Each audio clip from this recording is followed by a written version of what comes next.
Caribbean সাগরে রহস্যময় প্রস্তুতি কেন ঘিরে ধরছে আমেরিকা ভেনেজুয়েলাকে? ক্যারিবিয়ান সাগরে হঠাৎ বেড়ে গেছে সামরিক নড়াচড়া, বিশাল আকারের যুদ্ধজাহাজ, আকাশছোঁয়া ক্ষেপণাস্ত্র আর পারমাণবিক শক্তিচালিত সাবমেরিন, সব মিলে যেন এক অদৃশ্য ঘেরাটোপ তৈরি করা হচ্ছে। প্রশ্ন উঠছে, হঠাৎ কেন এত শক্তি জড়ো হলো? ভেনেজুয়েলার উপকূলে টহল দিচ্ছে একের পর এক যুদ্ধজাহাজ। স্থানীয় মানুষরা উদ্বেগে দিন কাটাচ্ছে, কারণ তারা জানে যখনই মহাশক্তিগুলো এভাবে শক্তি প্রদর্শন শুরু করে তার মানে ভেতরে চলছে অন্য খেলা। দেশটির প্রেসিডেন্ট নিকোলাস মাদুরো সরাসরি অভিযোগ তুলেছেন, এটি কেবল মহড়া নয়, বরং তার সরকারকে উৎখাতের প্রস্তুতি।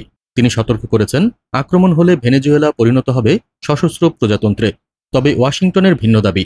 তারা বলছে এই সামরিক উপস্থিতি নাকি মাদক বিরোধী অভিযান, কিন্তু ইতিহাস সাক্ষী মাদক বিরোধী অজুহাতই প্রায়শই হয়ে ওঠে ভূরাজনৈতিক দখলের হাতিয়ার। ভেনেজুয়েলার উপকূলে বর্তমানে আমেরিকার ৮টি যুদ্ধজাহাজ আর ১,০০০-এরও বেশি ক্ষেপণাস্ত্র অবস্থান করছে। এভাবেই ধীরে ধীরে আঁকড়ে ধরা হচ্ছে লাতিন আমেরিকার স্বাধীন ভূখণ্ড।